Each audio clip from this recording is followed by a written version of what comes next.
সংসারে আমাদের জীবনে যখন কোনো সুখ বা দুঃখ আসে, তার জন্য আমরা কাউকে না কাউকে অবশ্যই দায়ী করে থাকি, তাই না? এই ব্যক্তি আমাদের সাথে এরকম কাজ করেছেন, তাই আমার সাথে এমন হলো। ওই ব্যক্তি যদি এমনটা না করতেন, তাহলে আজ আমি ওই স্থানে পৌঁছতে পারতাম। সবই আপনার দৃষ্টিভঙ্গির ওপর নির্ভরশীল, আর যদি আপনার দৃষ্টিভঙ্গি এমন হয়, তাহলে তা অনুচিত। সত্যি কথা বলতে, এই সংসারে ভিন্ন ভিন্ন ধরনের মানুষ আছে। এটা আপনার উপর নির্ভর করছে কিভাবে তাদের স্বাগত জানাবেন। একবার ভাবুন, আমি আমার দুটো হাত সামনে নিয়ে এলাম, দুটো মুঠো খুলে দিলাম। দুই প্রকারের মানুষ আসবেন, কিছু না কিছু দিয়ে যাবেন।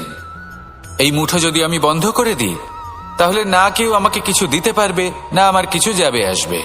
নিশ্চয়ই বুঝতে পারছেন এই দুই ধরনের ব্যক্তি কারা এবং তারা কি দিয়ে যান। আমি যদি নিজের মুঠো খুলে দিই, তাহলে কিছু ভালো মানুষ আসবেন, আমাকে আনন্দ, সন্তুষ্টি, জ্ঞান প্রদান করে যাবেন, ভালো অভিজ্ঞতা দিয়ে যাবেন। কোনো খারাপ ব্যক্তি যদি আসেন, তাহলে তিনিও খারাপ অভিজ্ঞতা দেবেন, যার থেকে আমি শিক্ষা লাভ করব। এই সব কিছু আমি লাভ করতে পারি। মুঠো যদি বন্ধ করে রাখি, তাহলে আমি কিছুই পাবো না। দেখুন, এই সংসারে প্রত্যেকের জীবনে এইরকম। প্রত্যেকের জীবনে সবকিছুই আছে, ভালো খারাপ দুই মানুষই আছে। ভালো অভিজ্ঞতা আছে, খারাপ অভিজ্ঞতা আছে। নির্ভর করছে আপনার উপর যে আপনি কি করবেন, এনাদের স্বাগত কিভাবে জানাবেন, কার থেকে কি বুঝবেন, কি শিখতে পারবেন, আর কোন দৃষ্টিভঙ্গি নিয়ে অগ্রসর হবেন। এটাই নির্ধারণ করবে যে আপনার জীবন কেমন হবে। আসুন আমার সাথে ভালোবেসে বলুন, রাধা রাধা। জীবনে যখন কোনো ব্যক্তি নিজের লক্ষ্য প্রাপ্তির জন্য নিরন্তর পরিশ্রম করতে থাকেন, চেষ্টা করতে থাকেন, তখন তিনি কষ্ট অনুভব করেন। কখনো শারীরিক কষ্ট, কখনো মানসিক কষ্ট। এবার উনি এটা ভাবতে থাকেন যে আমি কি উচিত করছি নাকি অনুচিত করছি। কারণ অন্যদিকে এমন একজন ব্যক্তিও আছেন যিনি একদমই পরিশ্রম, চেষ্টা করছেন না। তিনি মদিরা পান করেন, বিলাসিতায় জীবন কাটান, অলস প্রকৃতির হয়ে ওঠেন, নিদ্রাতে বিলীন হয়ে থাকেন আর ভাবেন যে তিনি সুখ লাভ করছেন। কিন্তু এরকম কেন হয়? কারণ যখন আমরা সৎ পথে থাকি, উচিত পথে চলি, লক্ষ্য প্রাপ্ত করার জন্য চেষ্টা করতে থাকি, তখন আমাদের ভেতরে থাকা নেতিবাচক শক্তি এবং পাপ এই দেহকে ত্যাগ করে দেয়। আর এই অনুভূতিটাই আমাদের দুঃখের অনুভূতি দেয়, কষ্ট দেয়। এবার সেখানে যদি আমরা কুপথে চলি, অনুচিত পথে চলতে থাকি, তাহলে আমাদের ভেতরে থাকা পুণ্য এবং ধনাত্মক শক্তি আমাদের দেহ ত্যাগ করে দেয়। আর এই অনুভূতির কারণেই আমরা সুখ অনুভব করি। কিন্তু কখনো ভাববেন যে এই সুখ বেশি সময় পর্যন্ত থাকে না। সেই জন্য সবসময় মনে রাখবেন, যদি আপনি জানেন যে এটাই আপনার লক্ষ্য, এটাই উচিত পথ, শুভ পথ, তাতে নিরন্তরভাবে এগিয়ে যেতে চেষ্টা করতে থাকুন। এই কষ্ট আপনাকে সুখের পরাকাষ্ঠায় কখন পৌঁছে দেবে তা আপনি জানতেই পারবেন না। আসুন আমার সাথে ভালোবেসে বলুন, রাধা রাধা। প্রত্যেক মানুষ নিজের জীবনে হীরক তথা হীরে এবং দর্পণ এই দুই দেখেছেন। এই দুই হলো সাদা এবং এরা দুজনেই আলোর প্রতিফলন ঘটায় এবং এরা দুজনেই উজ্জ্বল হয়ে ওঠে। আপনি হয়তো মনে মনে ভাবছেন যে এটা কি ধরনের তুলনা করছি। একটা হীরে তো রত্ন, তার মূল্য দর্পণের থেকে অনেক গুণ বেশি। কিন্তু হীরে থাকাতে দর্পণের মূল্য কিন্তু কোনো অংশে কমে যায় না, তাই না? মানুষ যখন হীরে নিজের হাতে নেয়, তখন সবার আগে কি খোঁজে? দর্পণ, যাতে তার মধ্যে দিয়ে দেখে সে বুঝতে পারে যে সেই হীরে আদৌ তার শোভাবর্ধন করছে কিনা, তাকে ভালো দেখাচ্ছে কিনা, প্রসাধনের জন্য সেটা ব্যবহার করা ঠিক হবে কিনা। অর্থাৎ হীরের উপস্থিতিতে দর্পণের গুরুত্ব কম হলো না। দর্পণের কারণে হীরের মূল্য বোঝা গেল। আমাদের জীবনেও ঠিক এরকমই ঘটে। আপনারা যদি সংসারে নিজের আশেপাশে দেখেন, এমন অনেক মানুষ দেখতে পাবেন যারা নিজেদের ক্ষেত্রে মহান স্থানে পৌঁছেছেন, নিপুণ এবং শ্রেষ্ঠ হয়েছেন। আর তাদের মধ্যে আপনার নিজের মনে হয় যেন আপনি হলেন দর্পণ। নিজেকে ছোট মনে করবেন না। আপনার মূল্য কম হচ্ছে না, আপনার নিজস্ব মূল্য আছে। আর যদি আপনার অস্তিত্ব না থাকে তাহলে ওনাদের অস্তিত্বের মূল্য সংসার বুঝতেই পারবে না। জীবনে সবসময় চেষ্টা করবেন যাতে আপনি আরো বেশি শ্রেষ্ঠ হয়ে উঠতে পারেন। আপনি নিজে যে স্থানে আছেন সেটাকে ছোট মনে করবেন না, তারও নিজস্ব একটা মূল্য আছে। যদি আপনি হিরে হয়ে থাকেন তাহলে অহংকার করবেন না, যদি আপনি দর্পণ হয়ে থাকেন তাহলে নিজেকে ছোট মনে করবেন না। আসুন আর আমার সাথে ভালোবেসে বলুন, রাধা রাধা। মানুষ জন্মগ্রহণ করে, তার সাথে ভয়েরও জন্ম হয়। ছোটবেলা থেকেই আমাদের মনে কোনো না কোনো প্রকারের ভয় থেকেই যায়। কেউ এই বিষয়ে ভয় পায় যে তার কোনো বস্তু তার থেকে দূরে চলে যাবে, কেউ এই বিষয়ে ভয় পায় যে আমি নিজেকে হারিয়ে ফেলব, কেউ এই ভেবে ভয় পায় যে আমার প্রিয়জনেরা তারা যেন আমার থেকে দূরে না চলে যায়, কেউ এই ভেবে ভয় পায় যে আমরা যেন পথ না হারিয়ে ফেলি, আদি ইত্যাদি। কিন্তু সত্যি কথা বলতে ভেবে দেখুন, এই ভয় বাস্তবে কি? শুধুই একটা মনস্থিতি, আর কিছুই নয়। যা কিছু আপনি জীবনে পেয়েছেন তা একদিন আপনাকে হারাতে হবে। এই জীবন হলো আপনারই, কিন্তু তাও একদিন সমাপ্ত হবে। তাই ভয় পেয়ে কি লাভ? এই ভয় শুধু আপনাকে জীবন যাপন করা থেকে বাধা দিচ্ছে, আর কিচ্ছু নয়। পথ হারিয়ে ফেললেই বুঝতে পারবেন যে নতুন পথ কিভাবে বানাতে হয়। কিছু মানুষকে জীবন থেকে হারালে তবেই আপনি বুঝবেন যে আপনার আপনজনকে। এই ভয়ের কারণে ভীত হয়ে থাকবেন না। এই তারা নক্ষত্র অন্ধকারের অভাবে গুরুত্ব হারায়। শিবকেও মহাদেব হওয়ার জন্য বিষপান করতে হয়েছিল। প্রত্যেক পরিস্থিতি, প্রত্যেক সাফল্য আপনার পরীক্ষা নেবে, তাতে উত্তীর্ণ হওয়া হলো আপনার কর্ম। যখনই আপনি ভয় পাবেন বা সংকটের সম্মুখীন হবেন, তখন সাহসের সাথে তার সম্মুখীন হন। মনে রাখবেন, যে সম্মুখীন হতে জানে সাফল্য তার সাথে সবসময় থাকে। আসুন আর আমার সাথে ভালোবেসে বলুন, রাধা রাধা। এই সংসারে সব থেকে বেশি কোমল বস্তু হলো রেশম। এই রেশম এতটাই কোমল হয় যে এর পুরো একটা থান শুধুমাত্র একটা হাতে ধরা সম্ভব। কখনো ভেবে দেখেছেন এই রেশম কিভাবে হয়? একটি কীট তার লালার দ্বারা উৎপন্ন হয়। এই কীট সেই রেশমকে পাক দিতে থাকে, পাক দিতেই থাকে, আর আস্তে আস্তে তার মধ্যেই জড়িয়ে পড়ে। শেষে ওর এই সুন্দর অমূল্য সৃষ্টি রেশমের এই সুতো, তার নির্মাণ কার্য পূর্ণ হয়। কিন্তু তাতেই ও নিজে বন্দী হয়ে যায়। নিজেরই মায়াজালের এই বন্দী গৃহে নিজেই ফেঁসে যায়। এবার এই সুতোকে ব্যবহারযোগ্য করে তোলার জন্য এই কীটগুলিকে এই কবচের সাথেই ফুটন্ত জলে ফেলে দেওয়া হয়। এই সংসারে যদি আমাদের স্বপ্ন এই সংসারের দুঃখ হরণ করার জন্য, এই সংসারে সুখ বিতরণ করার জন্য হয়, তবেই আমাদের প্রগতি সম্ভব। যদি আমাদের এই স্বপ্ন শুধুই আমাদের এবং আমাদের স্বার্থ সিদ্ধির জন্য হয়, তাহলে এই স্বপ্ন আমাদের অন্ধ করে দেবে, আমাদের অন্ধকারের পথে নিয়ে যাবে, আর আমরাও সেই কীটের মতো হয়ে যাব। নিজেদেরই মায়াজালে আমরা নিজেই ফেঁসে যাব, আর শেষে আমরা যদি কিছু লাভ করি তা হবে একাকিত্ব, অন্ধকারময় মৃত্যু। তাই স্বপ্ন অবশ্যই দেখুন, কিন্তু এমনভাবে স্বপ্ন দেখবেন না যে তার এই বন্দিগৃহে আপনি নিজেই ফেঁসে গেলেন। স্বপ্ন দেখুন পরোপকারের, পরমার্থের, সবাইকে উদ্ধারের, অন্ধকারের নয়। তবেই কল্যাণ হবে, আর তবেই এই হৃদয় প্রসন্ন হয়ে বলবে, রাধা রাধা। মানুষ যখন এই সংসারে প্রবেশ করে, অর্থাৎ জন্মগ্রহণ করে, তখন নিশ্চিন্তে থাকে, আনন্দে থাকে। কিন্তু যেইমাত্র তার মধ্যে বোধশক্তি আসে, তখন সে চিন্তা করতে শুরু করে। চিন্তা ভবিষ্যতের, সেই সমস্ত বিষয় নিয়ে চিন্তা করে যা ওর হাতে নেই। তারপর বড় হয়, বিবাহ সম্পন্ন হয়, গৃহস্থ জীবন যাপন করে, তারপর আবার চিন্তায় মগ্ন হয়ে যায়। ভাবে, এই যে আমার পরিবার, আমি কি ঠিকমতো তার খেয়াল রাখতে পারছি? কাল যখন আমি এই সংসার থেকে চলে যাব, তখন আমার এই পরিবারের দেখাশোনা কে করবে? শেষ পর্যন্ত এই পরিবার তো আমারই উত্তরদায়িত্ব। যাক, আপনাকে একটা প্রশ্ন করি। এই সংসারে আসার পূর্বে আপনি কি এই প্রশ্ন করেছিলেন, এটা ভেবেছিলেন যে আমাকে ছাড়া এই সংসার কিভাবে চলবে? করেননি, তাই তো? তাই আপনার এটা নিয়ে দুশ্চিন্তা করার প্রয়োজন নেই যে আপনি যখন এই সংসার ত্যাগ করে চলে যাবেন তখন কি হবে। আপনি যখন ছিলেন না তখনও এই সংসার চলছিল, আপনি যখন এই সংসার ত্যাগ করবেন তখনও এই সংসার চলতে থাকবে।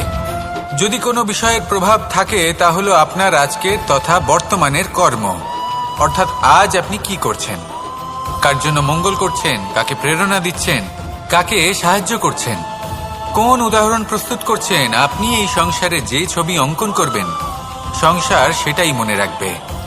তাহলে শুধু সৎকর্ম করুন, মঙ্গল করতে থাকুন, আর আমার সাথে ভালোবেসে বলুন রাধা রাধা। একবার একটা শেয়াল বনে বিচরণ করছিল। ও একটা ছোট্ট শাবক দেখতে পেল। ও ভাবলো আজ একেই আমি খাবার হিসেবে গ্রহণ করব। আশেপাশে দেখলো কেউ দেখছে না, তো কেউ ছিল না, আর সেই শাবকের ওপর আক্রমণ করল, যা হলো একটা ঘোর অপরাধ। বনের নিয়ম অনুসারে আপনি কখনোই শাবকের উপর আক্রমণ করতে পারেন না। তারপর এই খবরটা যখন রাজা সিংহ জানতে পারলেন, সভার আয়োজন করলেন। কিন্তু সেখানে শেয়াল বলল, আমি তো এরকম কিছু করিনি। কিন্তু যদি আপনি এরকম বলেন, কোনো প্রমাণ দিন, এর কোনো সাক্ষী আছে? তখন রাজা সিংহ পেঁচাকে ডেকে পাঠালেন, যে সেই মুহূর্তে বৃক্ষের শাখার ওপর বসেছিল, সে সব কিছু দেখেছিল। পেঁচা সব সত্যি কথা বলল, আর শেয়ালকে মৃত্যুদণ্ড দেয়া হলো। এবার এই কাহিনী আমি আপনাকে কেন শোনালাম? কারণ মানুষও কখনো কখনো এরকম কর্ম করেন যা শিয়াল করেছে। এটা ভাবেন কেউ দেখছে না, যখন আমি অনুচিত কর্ম করতেই পারি। কিন্তু না, আপনি যাই করুন না কেন, কেউ না কেউ অবশ্যই তা দেখছে। কোনো ব্যক্তি না হলেও কোনো প্রাণী, না হলে কোনো যক্ষ বা দেব বা প্রেত।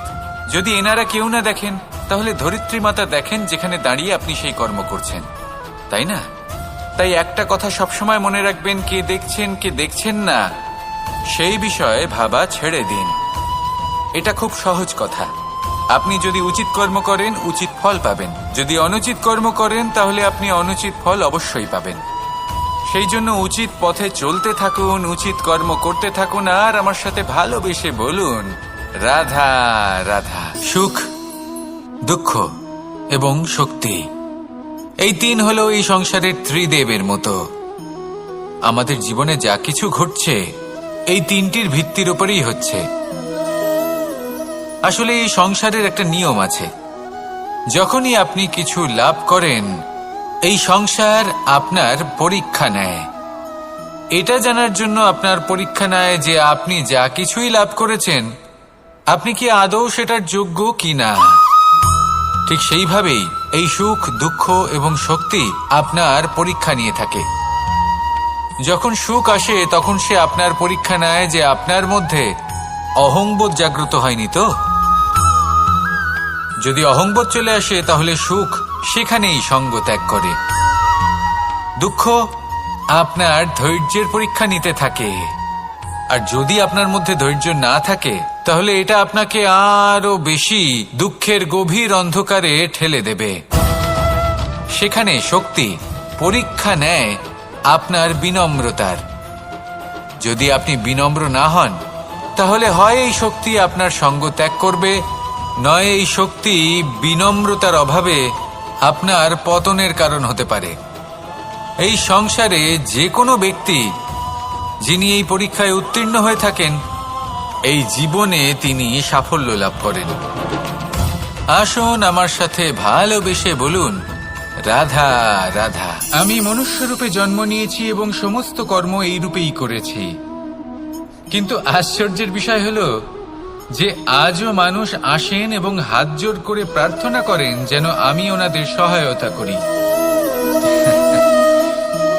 আপনাদের একটা কথা বলতে চাই, আমি সকলকে সাহায্য করতে পারবো না, কিন্তু আমি শিক্ষা অবশ্যই দিতে পারবো, জ্ঞান প্রদান করতে পারবো। এমন কিছু জ্ঞান যার ভিত্তিতে মানুষ যা চাইবেন তাই লাভ করতে পারবেন, যদি সঠিক কর্ম করতে থাকেন। যখন কংসের অসুররা গোকুলে ধ্বংসলীলা চালাচ্ছিলেন তখন আমি কারোর থেকে সাহায্য চাইনি। আমি যা লক্ষ্য আছে আপনি অবশ্যই লাভ করবেন। আর এই মন সুপ্রসন্ন হয়ে বলবে, রাধা রাধা। ভোজন এই সংসারে যেই হোক না কেন, কোনো মানুষ হোক, কোনো প্রাণী হোক, কোনো কীট হোক বা কোনো বনস্পতি হোক, প্রত্যেকের জন্য ভোজন অতি আবশ্যক। কারণ ভোজন থেকেই শক্তি পাওয়া যায়, আর সেই শক্তি দিয়েই সংসারের, আমাদের জীবনের সমস্ত কার্য করা যায়। এবার এমন এক ধরনের শক্তি হয় যা শীতের ঋতুতে সূর্য থেকে আমরা পেয়ে থাকি, আর আরেক ধরনের উত্তাপ হয় যা দিয়ে ভোজন রান্না করা হয়, সুস্বাদু নানান ধরনের ভোজন। এবার অত্যন্ত গুরুত্বপূর্ণ হলো যে ব্যক্তি সেই ভোজন বানাচ্ছেন তার মানসিক পরিস্থিতি এবং সেই ব্যক্তি যিনি ভোজন গ্রহণ করছেন তার মানসিক অবস্থা। যখনই আপনি ভোজন বানাচ্ছেন তখন ভালোবাসার সাথে কাজটা করুন, ধন্যাত্মক ভাব নিয়ে, সৎ ভাবনার সাথে। কারণ আপনার এই মানসিক স্থিতি শক্তির আকারে সেই খাদ্যের সাথে মিলেমিশে যায়। আর যখনই আপনি ভোজন গ্রহণ করছেন তখন সদ্ভাবনার সাথে, প্রসন্নতার সাথে গ্রহণ করুন, ধন্যাত্মক ভাব নিয়ে। যদি আপনি প্রসন্নতার সাথে রান্না করেন, প্রসন্নতার সাথে খাদ্য গ্রহণ করেন, তাহলে আপনি প্রসন্নই থাকবেন। আর মন সুপ্রসন্ন হয়েই বলবে, রাধা রাধা। দীপাবলি আমাদের সবথেকে বড় উৎসব। শ্রীরাম রাবণকে পরাস্ত করে 14 বছরের বনবাস কাটিয়ে আবার অযোধ্যায় ফিরে এলেন অমাবস্যার রাত্রে। অযোধ্যায় সবাই খুব প্রসন্ন ছিলেন, খুবই উৎসাহিত ছিলেন। অযোধ্যায় সহস্র প্রদীপ প্রজ্বলিত করা হয়েছিল এই উৎসবে। একে আমরা দীপাবলি বলে থাকি। এবার এই বিষয়ে আমরা সকলে জানি। আপনি কি এটা জানেন যে শ্রীরাম বাস্তবে অমাবস্যার এক রাত আগেই অযোধ্যায় পৌঁছে গেছিলেন? সবার সামনে অমাবস্যার রাতে এসেছিলেন। এর কারণ কি? শ্রীরাম প্রমাণ করতে চেয়েছিলেন যে যে কোনো সময়, দিন হোক বা রাত, শুভ বা অশুভ হয় না। শুভ অশুভ কিছু থাকলে তা হলো মানুষের চিন্তা, তার ভাবনা, তার নির্বাচন আর তার কর্ম। নিজেই দেখে নিন, শ্রীরাম শুভ কাজ করে ফিরেছিলেন এবং অমাবস্যার মতো গভীর এক রাত্রিকেও দীপাবলিতে পরিবর্তিত করেছিলেন। এমনটাই যদি আমরা করতে পারি, তাহলে এমন কোন গৃহে যান যেখানে অসহায় ব্যক্তি রয়েছেন, যা অন্ধকারাচ্ছন্ন, আর সেখানে প্রকাশ প্রজ্বলিত করুন। প্রকাশ সহায়তার, প্রেরণার, আশার। যদি এমন কিছু আমরা করতে পারি তাহলে তাকে প্রকৃত অর্থে দীপাবলি বলা যেতে পারে। তাহলে নিজের পরিবারের সাথে দীপাবলি পালন করুন। আপনাদের শুভেচ্ছা জানাই। আসুন আর আমার সাথে ভালোবেসে বলুন, রাধা রাধা। এই শুকনো পাতাটিকে দেখুন, নিষ্প্রাণ হয়ে পড়েছে। কোনো একটা সময় এই পাতাটি একটা গাছের ডালে ছিল। সেই গাছ ওর লালন পালন করত। যখন যখন বাতাস বইত, এই পাতায় কম্পন দেখা দিত, মনকে প্রফুল্ল করে তুলত। কোনো একদিন এই পাতা গাছের ডাল থেকে ঝরে পড়ে গেল। নিঃসন্দেহে ও নিজের স্বাধীনতা পেল, কিন্তু আস্তে আস্তে শুকিয়ে গেল, নিষ্প্রাণ হয়ে গেল। দেখুন, আমি এই কথা বলছি না যে স্বাধীনতা অনুচিত, কখনোই না। কিন্তু যে কোনো পরিস্থিতিতে স্বাধীন হতে চাওয়া,